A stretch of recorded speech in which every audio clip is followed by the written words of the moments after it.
So this is the output shaft, and on the taper there's a score along the bearing, and there's a slightly helical score along this edge from the output flange.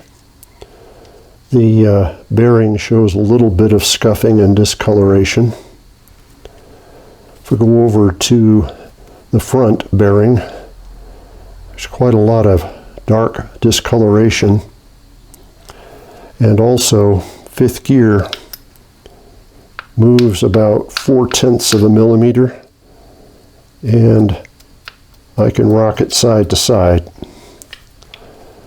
Now the teeth on fifth have a little bit of wear.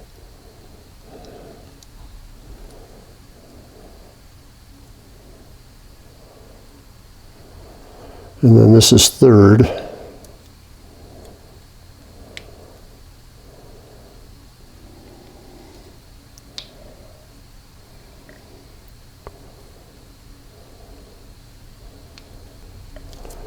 Now the dogs on fifth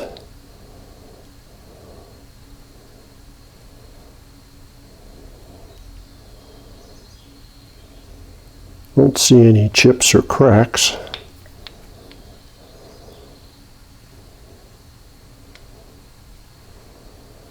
And kind of looking at the slots in third,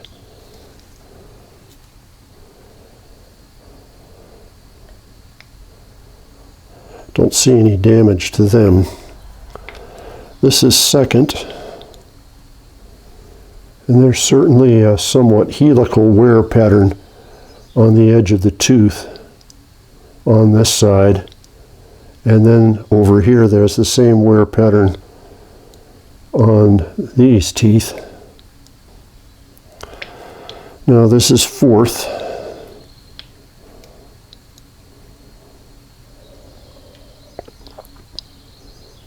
The teeth don't look too bad. The dogs,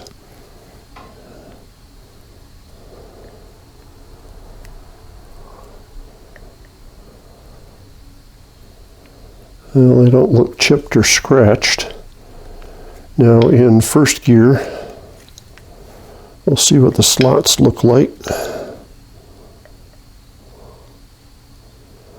I don't see any damage. And then the first gear teeth.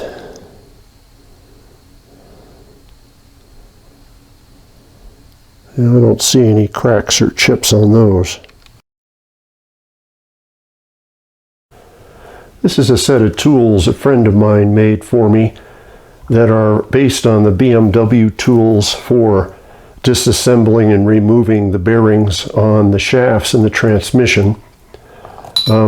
This and this are used to work on the input shaft, and this are also used to drive the seal onto the input shaft. And then I have a couple of drifts that I can use to push the shaft or bearings as I need to. It's a nice kit, and really want to say thanks to Bill Lambert, who's the gentleman who machined this for me.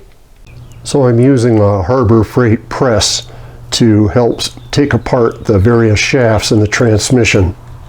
Now I placed some towels underneath the press in case I drop the shaft. I don't want it to smack into the concrete, so that should protect it. So I'm going to disassemble the output shaft. To make it easy to work on, I use my board with the hole that I can just put it in. Now the front bearing is secured with a snap ring, so I'll take that out.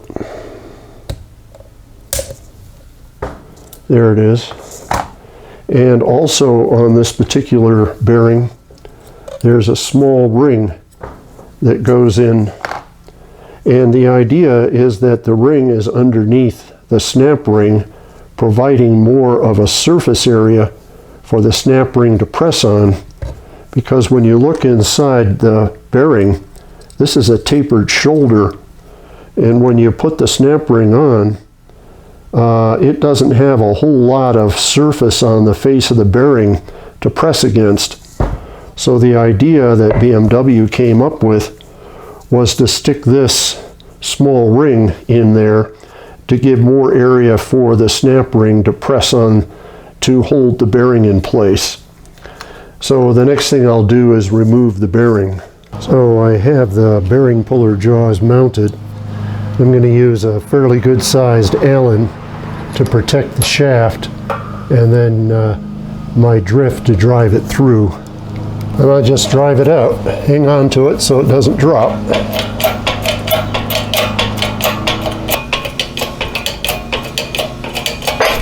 Okay, so I've got the gear off the shaft.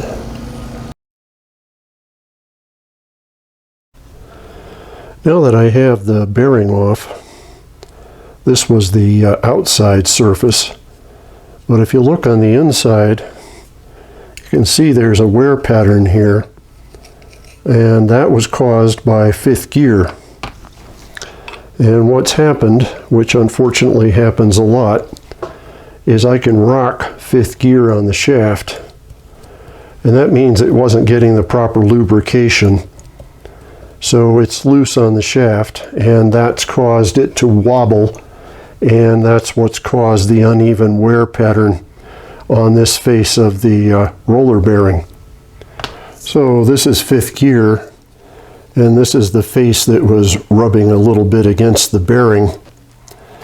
And the other thing I want to check are the dog teeth here, and you'll see that they're shiny on this face on all four of the teeth, which is a good sign because that means that they've been all engaging with the gear.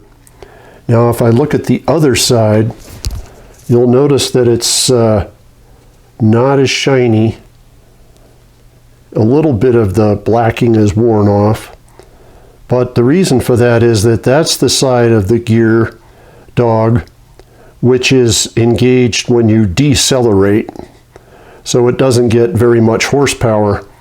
Whereas this side with the shiny face, that's the side that engages when you accelerate. The good news on this gear is that there's uniform shiny teeth on all four of the dogs. So even though it's a little loose on the shaft, it wasn't letting one of these dogs load up more than any of the others.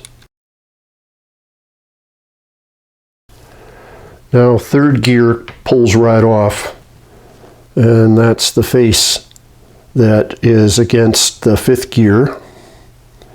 And then this is the other side of the gear, which is where the shift fork engages, which is in this groove here. And doesn't look to be abused, so that seems to be in pretty good shape.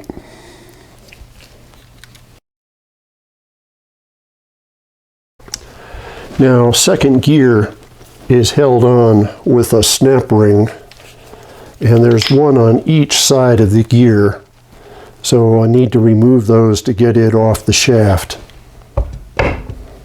So to protect the threads a little bit, I'm going to use the flange nut backwards and thread it on, so it just gives a little more protection against potentially boogering up those threads. And I'll get it so it's about flush right with the end of the shaft. And hang on to it so it doesn't fall.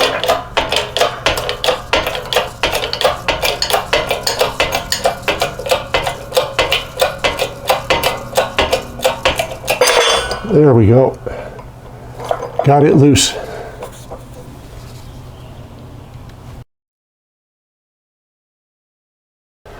So this is the rear bearing that I just pressed off, and that was the side that faced first gear, which is this gear. Now on the top is a washer. Now this side of the washer has a sharp edge, but this side is beveled because it slides up against this face, and as I'll show you in a second, there's a bushing inside first gear. So this is that face of first gear, and that's the face that the dogs engage in.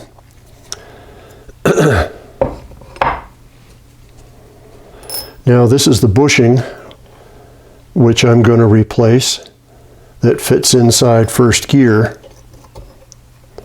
And then right here is another washer, and this is the side with the bevel because it faces the bushing, and this is the side with the sharp edge which faces outside.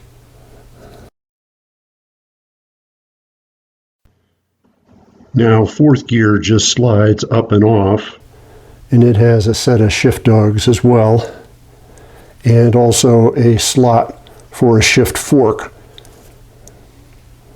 So I'll take a look at those, but these are the driving faces of the dogs, and they all appear to be worn pretty much the same. And then on the other side, just about the same amount of wear on the faces of the dog.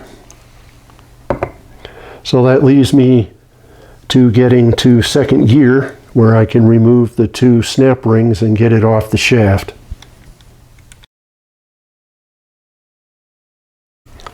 I've got the snap ring off, and then there's a washer here underneath it which fits on the spline shaft, and then second gear slides up and off, and there's a bushing here for second as well.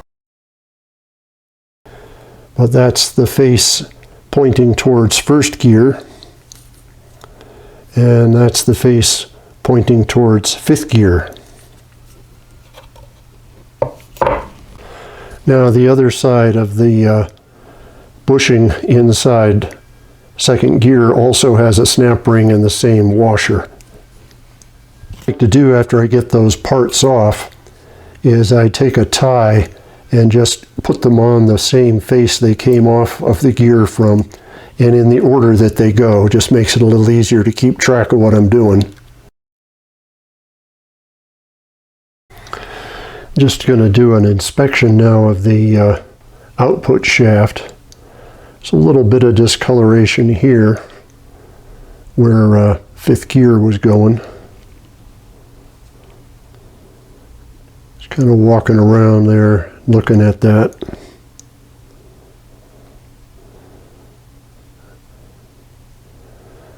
And this bushing for second actually doesn't want to come off the shaft very easily. It seems to be kind of tight. I can move it just a little bit.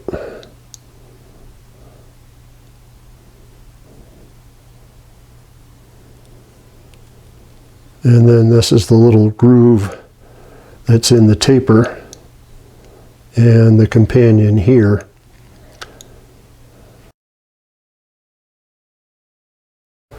So I'm getting ready to assemble the output shaft, and I cleaned up the shaft so it's nice and polished on the surfaces. And this is the bushing that's going to fit second gear. Now, if that bushing comes off the shaft, you want to make sure you put it back on and line the hole of the bushing with the hole in the shaft so lubrication can get to it. That's very important.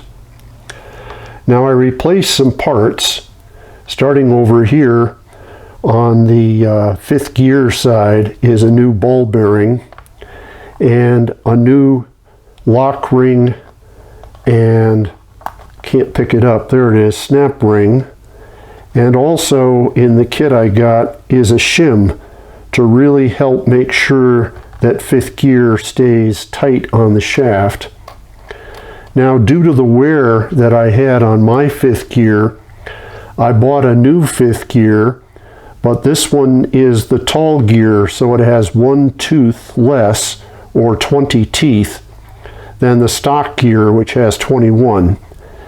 And there's a washer that fits here on that gear.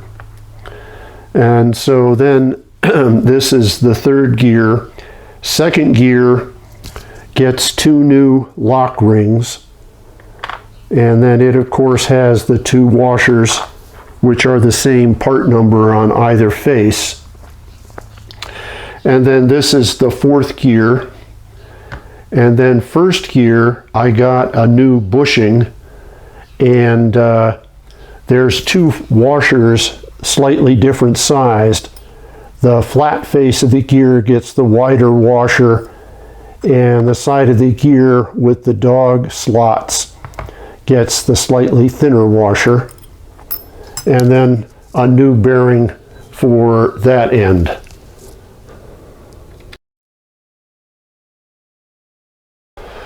I'm going to start by installing second gear. And once again, I want to make sure that the bushing for second gear, which has an oil hole, lines up with the hole in the shaft. So if yours has come off, make sure they're aligned when you put it back on. Now, second gear has a face that's smooth and a face that has slots for the dog. And the slot face points toward the tapered end of the shaft. So it just slides on over the bush. Now, there's the serrated washer or slotted washer that slides on. And then the new lock ring slides on. So it's the same assembly for both ends of the shaft. Now that I've got the first washer and snap ring on, I'm also going to put a little gear lube on that bushing so it's not dry. So when the transmission first starts up, that'll have some lubrication. So I have second gear installed with the lock rings and washers on both sides.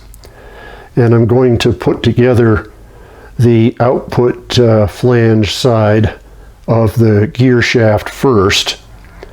So the next thing that goes on is fourth, and this end of it, which has the slot for the shift fork, is what goes on to face second gear, just like that.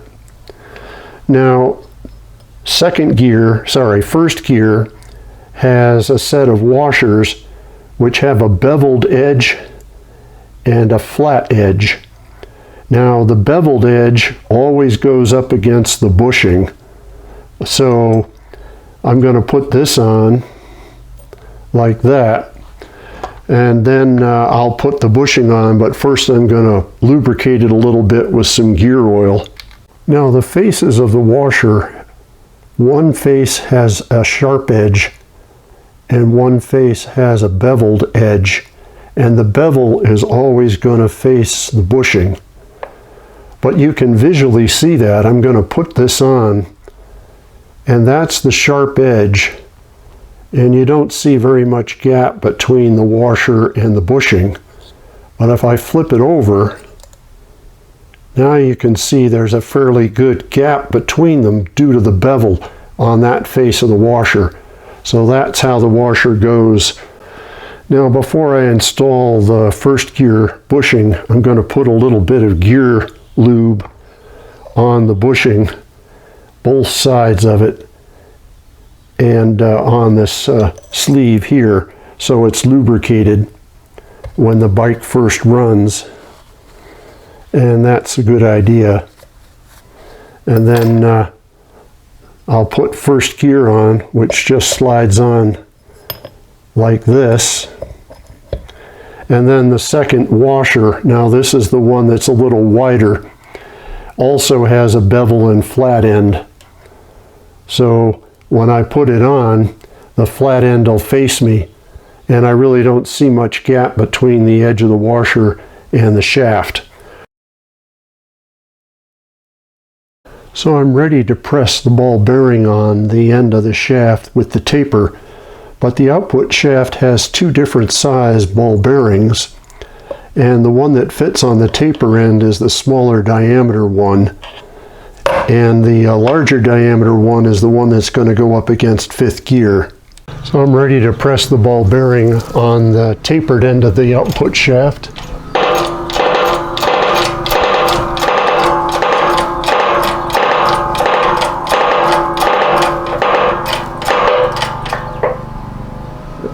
There we go. It's pressed on up against the first gear there. So ready to work on the other half of the assembly of the output shaft. So I'm ready to install the gears that are on the other side of second gear. And that's third gear. This is the face with the dogs slots. And this is the face that has the slot for the shift fork. And the shift fork slot faces second gear, like that. Now, fifth gear has a flat washer, which has a beveled face and a flat or sharp face. The bevel face goes up against the splines like this, and then the dogs on fifth point down towards third like that. So now what I'll do is press the larger ball bearing on the end of the shaft.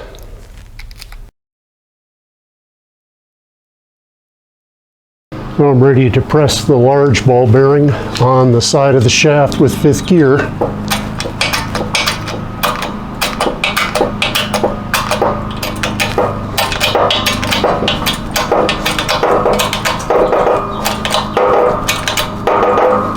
There we go. Well, the fifth gear bearing is pressed on, and I need to attach the lock ring, snap ring, and the shim. To secure the large ball bearing on the shaft, I need to install the small snap ring around the shaft, and then this is a little shim provided by Tom Cutter that fits on top of that, and then the lock ring goes in the groove. That combination gives the lock ring plenty of material to push against and should help keep the ball bearing from moving on the shaft.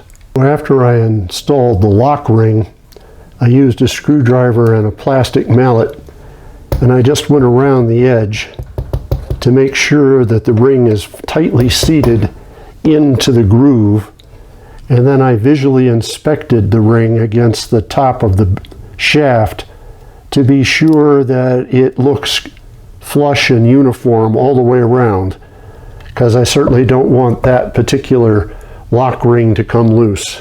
So there's the rebuilt output shaft with new bearings and first gear bushing and various lock rings. As a further verification that I have everything where it needs to be, these are the two shift forks, and they fit right into the slots in the gears.